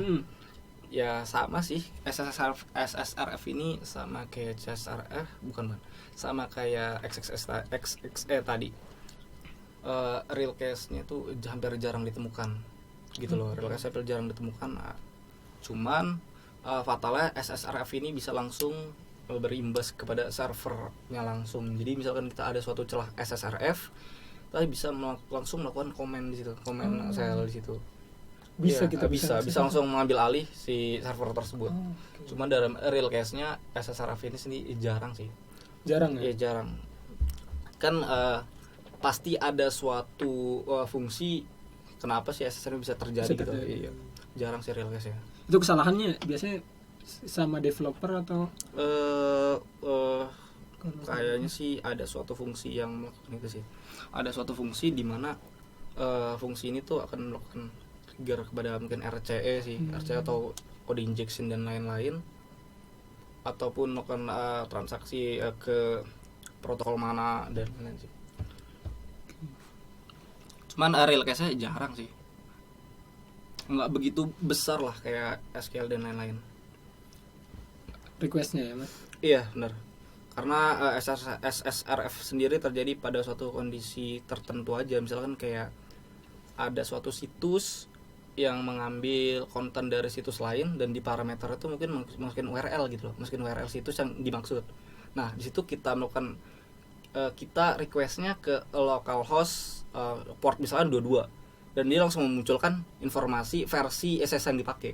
Nah itu dia langsung munculkan informasi SS yang dipakai di lokal servernya dia sendiri gitu loh. Maksudnya ya kan kita langsung tahu. Dan dia memanfaatkan beberapa protokol sih, mungkin kayak Gopher dan lain-lain. Oke, bentar ya. Ini ada pertanyaan lagi. Enggak diminum biar lebih segar. Ini katanya nih, bagaimana respon kita jika cuman dapat ucapan terima kasih Mas, salam dari ACT itu apa tuh? Salam buat Anon Cyber Team ya, ACT. Asik. Ya, terima kasih sendiri itu itu sudah bentuk apresiasi sebenarnya dari, cuman ya emang kadang dapat terima kasih doang dari, kita udah capek-capek semalaman ngehack, tapi ya atau kita doang. ngelaporin bug cuma dapat terima kasih doang. Ya itu jadi sebenarnya yang namanya bug bounty itu kan dia itu ke arah bug bounty ya. Sebenarnya dia itu melaporkan bug dan berharap dapat berharap dapat reward, hadiah kan, hadiah. Balik lagi, ada tata cara bug bounty itu sendiri sih. Ya tadi scope-nya kemana kan, dan lihat apakah yang diserang ini mengadakan program bug bounty gitu. Nggak bisa misalkan misalnya Polipolitan gitu kan, nggak punya nggak punya program bug bounty, tiba-tiba diserang terus minta ada yang report terus berharap dapat bounty, ya nggak bisa gitu dong, karena nggak ada programnya gitu. Kalau kalian minta ya kalian memeras, kalian bisa dipidanakan gitu kan, itu bisa dibawa ke jalur hukum, iyalah itu sudah ilegal, di luar etika, karena bug bounty itu emang menjunjung tinggi etika sih. Jadi ada ininya, ada skopnya. Misalkan kalian ingin meretas suatu perusahaan gitu, di situ dijelaskan bahwa yang diretas hanya boleh domain-domain tertentu saja. Misalkan a.blablabla.com, b.blablabla.com gitu loh. Sudah dijelaskan ini aja yang boleh diretas. Dan juga ada skop teknik atau celah keamanan apa saja yang bakal dinyatakan valid, dan juga celah yang apa saja yang bakal dikasih reward gitu. Dapat hadiah ya, dapat hadiah dari celah-celah tersebut. Misalkan kita nyerang NASA tadi gitu kan. NASA mengadakan program. Terus yang kita serang pun sudah termasuk skopnya. Bla bla bla nasa.gov misalkan. Terus celah yang kita laporkan juga valid lah misalkan. Valid gitu. Tapi kok kenapa pihak NASA tidak memberikan reward gitu. Nah, balik lagi, celahnya ini tuh celah yang seperti apa dulu yang dieksploit. Iya enggak? Apakah impact-nya begitu besar ke infrastruktur mereka atau enggak gitu loh. Kan di situ dijelaskan juga maksudnya teknik apa saja yang masuk ke scope. Misalkan kalau kalian SQL gitu, SQL injection, itu kan pasti sudah sangat fatal ya, itu high critical. Jadi ya jika perusahaan itu mengadakan suatu program bug bounty, ya mereka akan menghadiahi kalian dengan nominal yang sudah mereka tentukan ya, bukan kalian yang minta, tapi mereka tentukan hadiahnya berapa. Bug bounty juga ada tata cara pelaporannya gitu, nggak semena-mena bang, jadi gue dari ini nih mau ngapur bug nih, lapor bugnya seperti ini videonya, udah ditinggalin gitu. Dia nggak menjelaskan sedetail bugnya maksudnya didapatkan dengan cara gimana, terusnya bug ini terjadi karena apa, terusnya celah ini akan berdampak kemana. Harus gitu dijelasin ya. Itu harus dijelasin, itu sudah menjadi suatu tata cara aturan pelaporannya, memang seperti itu. Jadi kita nggak bisa asal kita cari kontaknya mungkin di situsnya, ada nih customer support, kita kontak, misi mas saya nemu bug. Ya orang customer support mana ngerti gitu, iya kan, dia bilang iya nanti kita bakal mungkin ke pihak IT terkait gitu kan. Ya udah gitu tinggalin aja. Ya nggak bisa gitu, itu cuma ada tata caranya. Makanya ketika kalian dapat cuma terima kasih doang, ya jangan sakit hati lah, itu udah sesuai aturan atau belum? Iya enggak? Iya kan? Kalau sesuai aturan tapi cuma dapat terima kasih baru. Itu baru ya berhak. Itu kenapa ini udah valid semua kok cuma dapat terima kasih? Wah, saya tuntut ya. Oh ya, dan juga jangan kalian cari-cari situs yang bisa dibilang udah nggak ada program bounty-nya, tapi udah ya misalnya situs-situs yang ecek-ecek gitulah, dia nge-hack berharap dikasih uang gitu loh. Ya sekelas mungkin Google saja, jika memang ini mungkin nggak valid atau nggak berhak diberi hadiah, mereka nggak akan ngasih gitu. Ya mungkin mentok-mentok swag lah, kayak merchandise dan lain-lain ya, apresiasinya lah ya kan. Ya apa namanya, balik lagi itu valid atau enggak, dan itu berhak dihadiahi atau enggak gitu. Jangan asal hack, asal report nggak ini kan, nggak jelas gitu kan. Tadi juga saya diinfoin kalau misalkan cuma ada orang yang ngelapor cuma sebatas dia nge-scan port yang aktif terus di-report. Oke. Apa maksudnya kan? Ya port aktif karena ada servis itu jalan Pasti gitu. jalan. Apa yang di-report kan dia nggak jelas itu. Bang, port ini terbuka nih, bla bla ya. Maksudnya nggak jelas ya kan? Ya udahlah, itu balasannya read doang. Mungkin itu juga salah satu proses pembelajaran dia ya. Iya, Baru sampai ke arah sana baru mungkin. Cuman mereka karena mereka sangat berharap pengen ngehack dapat duit ya Iya, jadi begitu iya, loh. betul. Berantakan. Oke, ini ada pertanyaan lagi. Masih kuat kan, Mas? Ya, boleh lanjut ya. Masih nggak lanjut ya. apa-apa. Ini dari forum premium nih. Gimana bisa tahu script yang nol katanya? Nol ada Iya. backdoornya katanya. Bisa dicek dulu mungkin file ini dites ke virus total mungkin ya. Dia kan bisa ngedeteksi ataupun ada yang namanya apa ya? Lupa, dia tuh semacam kayak firewall gitu loh. Ketika ada malicious file yang diupload ke server kita, itu dia bakal langsung deteksi dan langsung ngehapus itu dari server kita. Security security kalau nggak salah namanya. Jadi kita juga bisa bikin sendiri sih. Kita bisa bikin sendiri. Sebenarnya malicious file kayak gitu itu menggunakan fungsi-fungsi yang mungkin fungsi-fungsi berbeda kayak eval gitu kan, shell, mail dan lain-lain itu bisa dicari tahu. Nah mungkin nanti susahnya adalah ketika file ini sudah di obfuscate, sudah di ya agar script ini tidak mudah terbaca oleh orang. Itu harus ya manual sih, analisa manual. Pokoknya itu ada proses analisanya lah. Jadi nggak semudah Iya. yang dikira ya. Kalau attackernya biasa aja gitu atau mungkin sekedar dia nanam logger lah atau nanam backdoor langsung upload, itu sangat gampang ketahuan. Tapi kalau attackernya ini expert gitu kan, dia menyembunyikan ini entah gimana, itu kan susah gitu. Ya tetap sih harus cari manual. Ya kalau bisa sih download tema-tema yang premium lah, ya kan? Atau mungkin ya udahlah bawaan aja, tinggal di custom sendiri gitu kan. Oke, ini ada pertanyaan lagi dari premium nih. Mau nanya kalau cara mengatasi shell backdoor gimana? Ada kalau nggak salah bisa nyisipkan backdoor PHP ke gambar tapi bisa masuk, gimana cara mengatasinya katanya? Backdoor ke gambar ya. Selama backdoor ini cuma ada di gambar dan nggak ada yang namanya hot access gitu yang menyuruh bahwa gambar ini akan berjalan jadi PHP gitu, itu tetap nggak bisa running dia. Tetap nggak bisa running. Tapi kalau misalkan backdoor ini ada di dalam gambar dan formatnya berubah jadi mungkin .php, .html, ini tetap dia bakal bisa jalan. Dia tetap jalan. Nah, gimana cara ngecegahnya? Balik lagi kita misalkan tujuan upload itu kemana? Misalkan kalau direktorinya ke uploads, ya udah kita tanam htaccess saja, jangan sampai ada PHP yang bisa jalan pada direktori itu, gitu. Ataupun mungkin pada saat proses upload biarkan filenya auto rename. Jadi kita force biar misalkan ini hanya boleh JPG atau PNG lah, kita force aja pada proses upload itu biar formatnya tetap PNG atau JPG gitu kan, biar pada saat orang ini melakukan intercept request terus mereka edit gitu kan dari JPG ke PHP ya. Itu tetap akan diproses jadi JPG karena karena itu udah di force ini bolehnya PHP aja gitu loh. Bolehnya JPG aja gitu. Jadi ketika proses ini Iya. Atau untuk nge-rename filenya jadi misalnya random yang banyak, mungkin di rename jadi MD5 atau apa, itu juga udah menyulitkan attacker sih. Jadi dia scan pun dia nggak akan tahu apa jadinya gitu, asal ya kita mempunyai cara tersendiri gimana cara kita encrypt filenya sih, kita hash. Oke, ini ada pertanyaan lagi nih. Bang Agus sekarang kuliah atau sekolah katanya? Saya tamatan SMA. Saya nggak kuliah, jadi tamat SMA saya langsung kerja, dan saat ini saya kerjanya di perusahaan IT security di Jakarta Selatan, Rodex Teknologi Indonesia. Ya, jadi dari kapan itu? Dari awal tahun kemarin sih, 2018 Januari.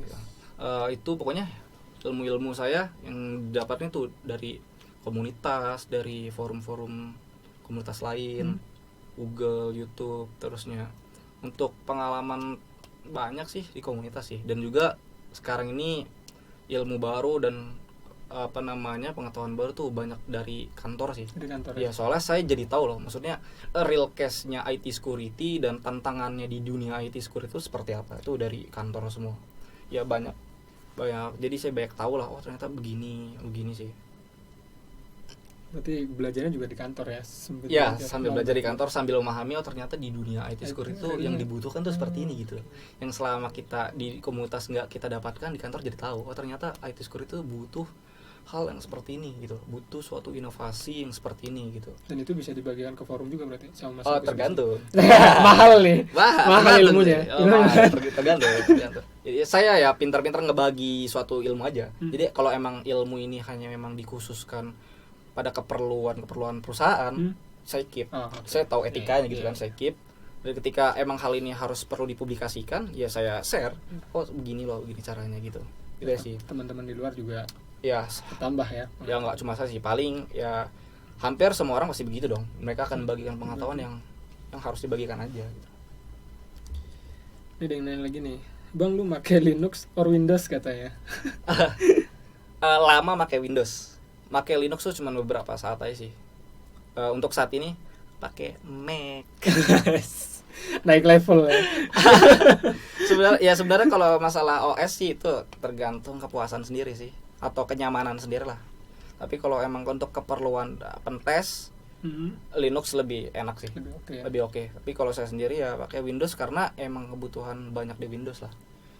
Jadi ya untuk pentest saya cuman hal-hal tertentu aja yang bakal saya lakuin di itu. Oke, pertanyaan lagi, ini mungkin pertanyaan dari saya. Seberapa aware sih developer di Indonesia kalau bicara tentang security? Seberapa aware sih, mungkin banyak ya. Banyak developer yang aware terhadap security, juga banyak yang belum gitu kan. Dan belum ini khususnya orang-orang yang mungkin mereka baru lulus kuliah gitu kan, mereka langsung terjun ke dunia kerja, dari skillnya mereka coba gitu kan. Ya kalau dipersenkan mungkin 70-30 lah. Yang 30 yang belum atau yang 70 mulai belum? Kira-kira 70 yang belum lah. 70 yang belum ya? Ya mungkin gantung kondisi lah. Iya betul. Cukup banyak juga berarti ya. Iya, jadi komunitas sih sudah banyak membantu, khususnya pada kayak acara-acara seminar. Kita coba ngajuin ke universitas buat ngadain acara tentang IT security, security awareness dan lain-lain. Cuma ya kadang mereka nggak mau ngambil ilmunya, mereka hanya butuh sertifikatnya aja. Ya jadi kalau ada acara kayak gitu ya rata-rata orang sih males gitu kan ya, apalagi kalau kegiatan kayak gitu kan kadang hari Sabtu atau Minggu gitu kan ya libur males, atau mungkin mereka datang karena aneh sertifikatnya aja, mereka nggak ngambil informasi lah yang kita sharing. Malah saya udah hampir, misalkan saya ketemu orang yang sering gitu kan di grup juga, tapi dia masih bingung, Bang ini gimana gitu. Jadi artinya dia nggak nyimak gitu kan, nggak nyimak dengan baik, nggak menyerap informasinya dengan baik sih. Padahal udah dijelasin berkali-kali, nanya lagi. Susah sih, emang ya susah lah ngobrol kayak gitu. Ini ada pertanyaan lagi nih, sebenarnya udah ditanyain, cuman saya juga pengen tahu nih, web apa yang buat Mas Agus berkesan, yang pernah Mas Agus tembusin, kata web apa nih, boleh ngasih tahu mungkin atau dirahasiakan? Web yang paling berkesan yang diretas apa ya, web yang paling berkesan yang diretas, berkesan banyak sih berkesan cuman lupa kan ya, dirahasiakan. Apa ya, paling ya kalau masalah berkesan sih situs pemerintah sih kayaknya, situs pemerintah sih. Cuman karena ya kita sekedar just have fun gitu kan, dia ya udah gitu aja kita coba tes. Sebenarnya kalau saya sendiri pentes itu sebenarnya untuk kayak ngasah skill sih, saya mampu nggak sih nembusin ini, atau mungkin saya masih inget nggak sih untuk nembusin ini gitu. Oke, pentes itu ya. Iya. Jadi just have fun sih. Masalah berkesan atau nggak ada goalsnya sih, nggak ada goalsnya. Mungkin ini saya berkesan banget, nggak ada sih. Oke, seperti itu. Karena mungkin teman-teman penasaran, mungkin udah nge-hack NASA kayak NASA. Enggak, saya enggak. Tapi itu benar kemarin ya yang NASA. Ah, itu? benar. Atau Itu mungkin anggota dari Indo Exploit juga. Itu saya sampaikan ke orangnya langsung ya. Ada salam gitu kan. Itu emang benar sih. Emang benar saya ngintip sedikit gimana cara proses di exploitnya, saya tahu gitu kan. Dia juga kalau nggak salah di-upload ke YouTube kalau nggak salah. Caranya itu. Caranya. Gimana bugnya, gimana cara eksploitasinya di-upload ke YouTube dia. Jadi emang benar itu sebelumnya NASA. Ya begitu kan. Mungkin ada yang bilang masa sih gitu. Ya emang begitu. Itu subdomain NASA dan itu ada di bawah tapi naungan sampai NASA, ke gitu. Infrastrukturnya maksudnya atau hanya sekedar bisa masuk Hanya sekedar dibuktikan sih bahwa attacker ini bisa menjalankan command cell, kayak dia bisa tahu informasi kernelnya, dia bisa membaca struktur direktorinya, kayak file-filenya ketahuan semua. Dia nggak ya sampai itu doang sih saya taunya, kurang tahu ya dia bisa take over servernya itu gimana kurang tahu. Tapi memang benar begitu adanya. Dan sekelas SMP lagi ya. Sekelas SMP. Apalagi mungkin langsung direkrut nanti sama kantor sudah di. Terus kayaknya gitu sih. Ini ada bibit nih.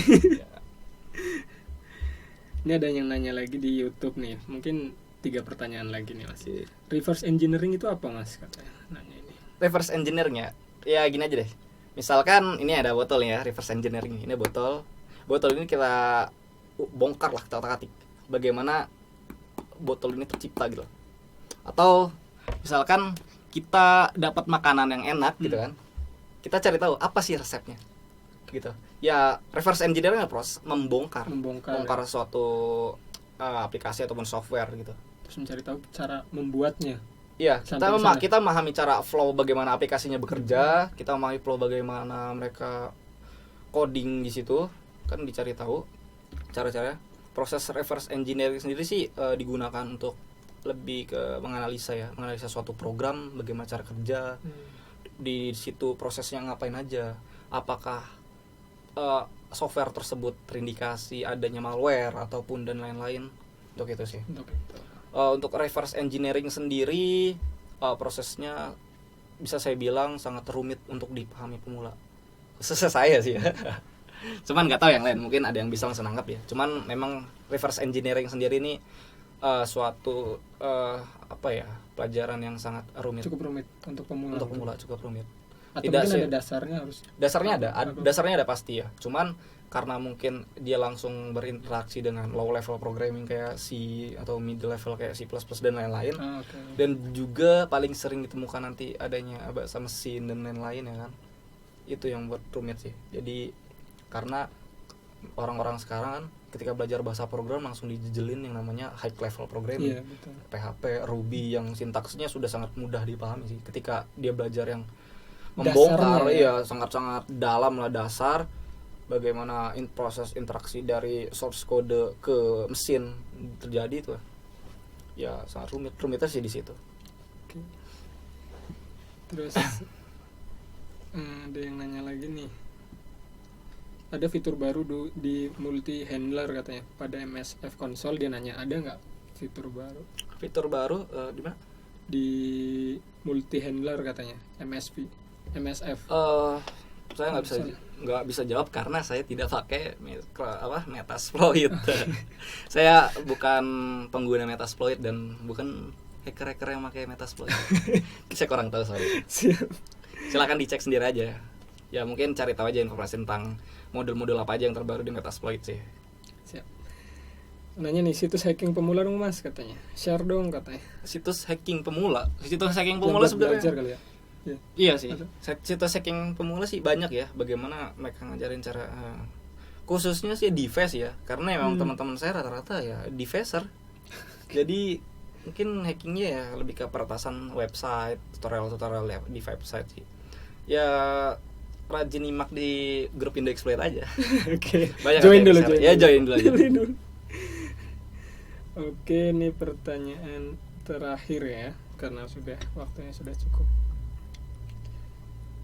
Ntar kita coba cari tahu.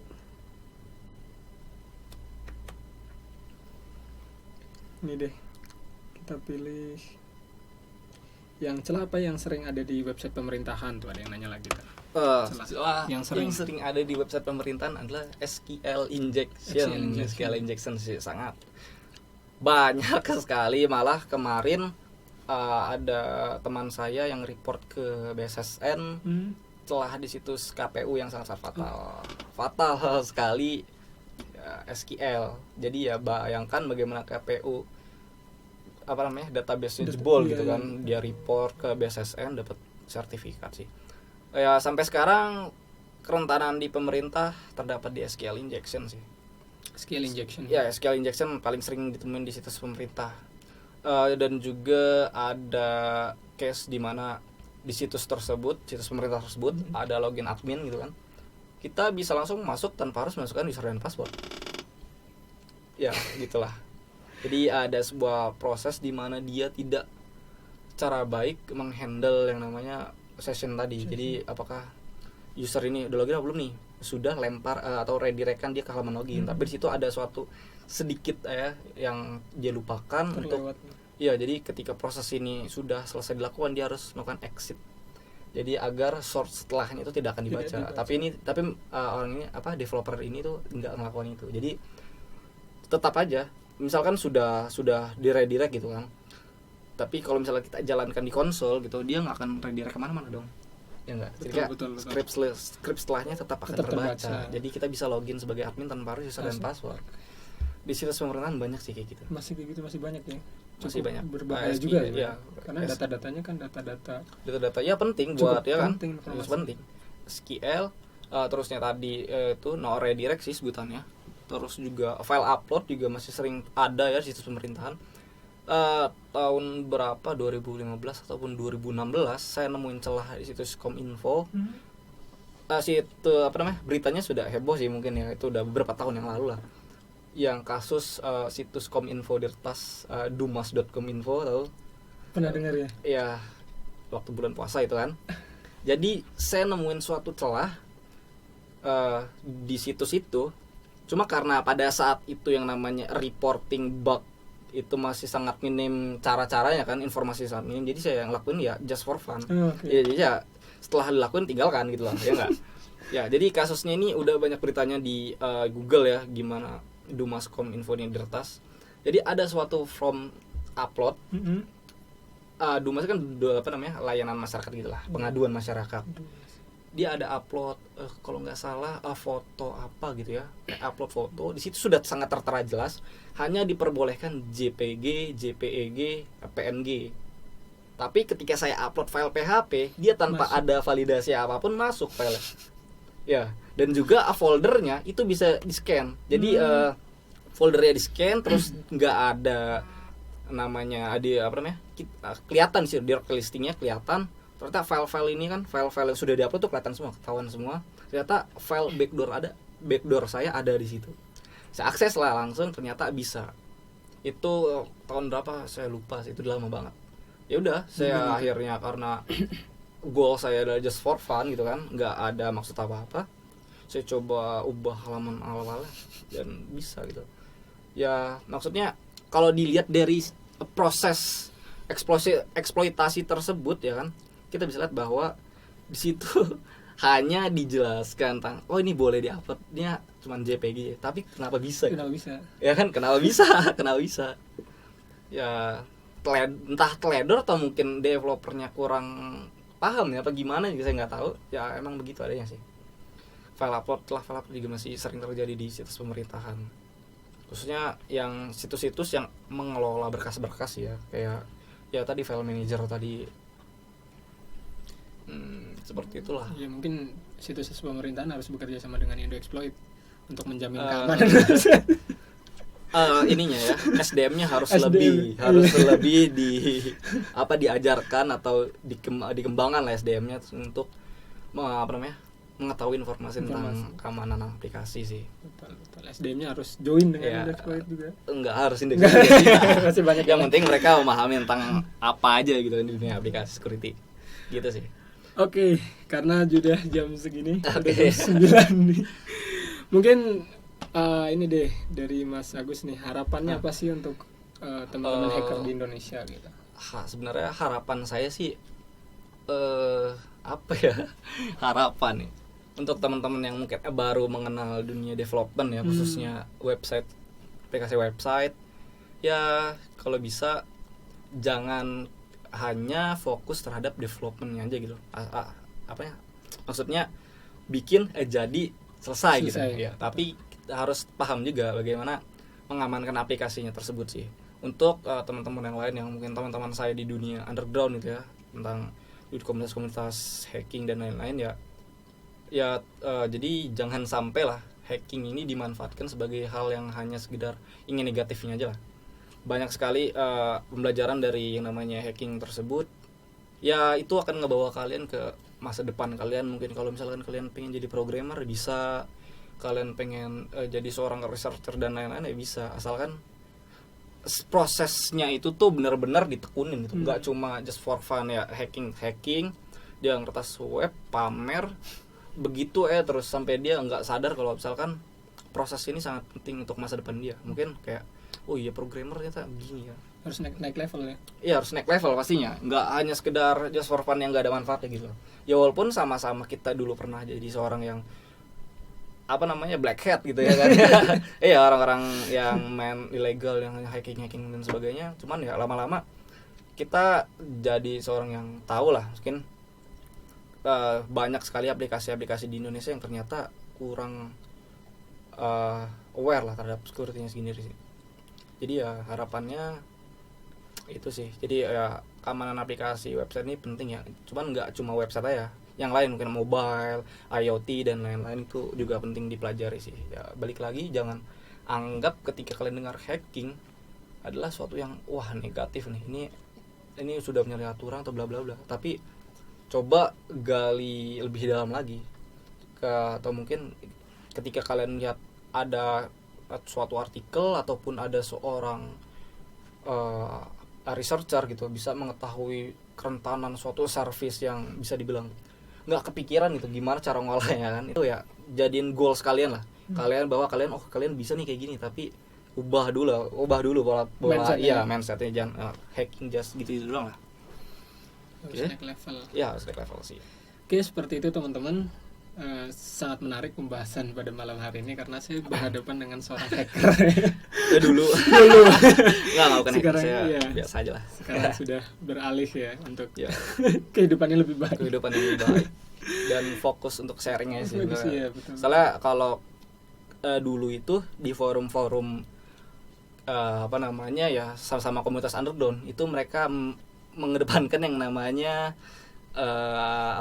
bahwa ilmu itu gratis, knowledge is free. Gitu ya. Jadi ya selama kita bisa sharing ya kita sharing gitu. Ya kan, selama itu bermanfaat. Tapi ya kita nggak bisa giring manusianya ke dalam ya lu nggak boleh kayak gini, lu harus begini, nggak bisa, karena itu memang kemauan individu ya.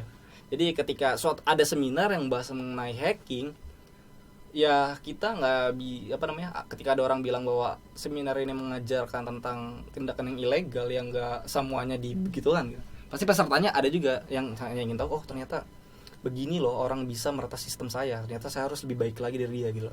Iya nggak, semuanya nggak bisa dikendalikan. Ya gitulah, itu tergantung individunya lah.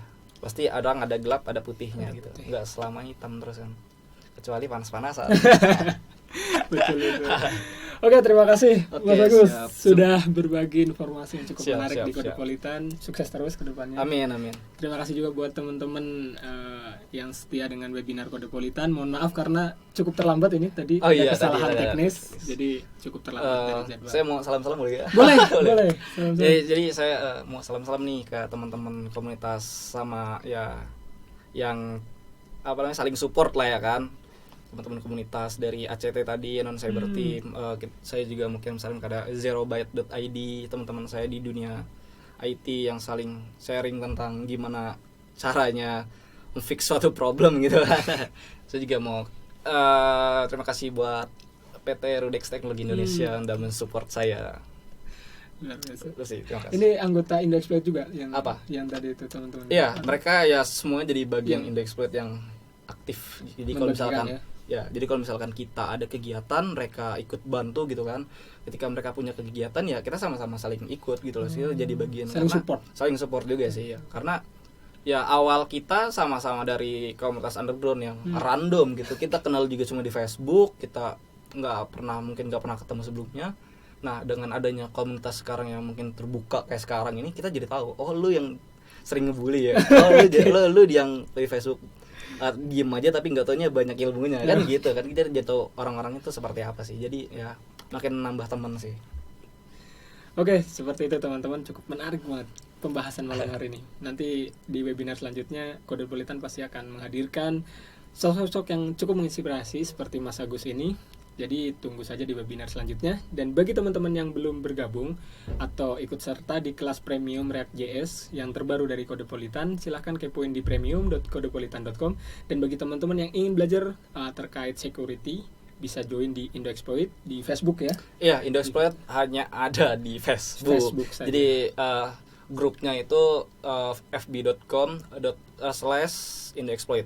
Dan grup yang punya membernya 33.000 ya. Jangan salah masuk, soalnya ada beberapa cloningan grup lain. Okay. Ada cloningan grup lain yang nggak jelas. Ada juga ada fanspage yang seakan-akan merendahkan nama Indoexploit sih. Jadi dia bikin fanspage acid posting yang nggak jelas gitu, dengan konten-konten eksplisit yang random lah, sangat merugikan sih. Cuman ya jangan sampai salam dari admin. Oke, seperti itu. Dan mohon maaf bagi teman-teman yang sudah bertanya apabila pertanyaannya belum terjawab karena waktunya cukup terbatas. Kami berdua memohon maaf bila penyampaian materi atau saya sebagai moderator ada kesalahan.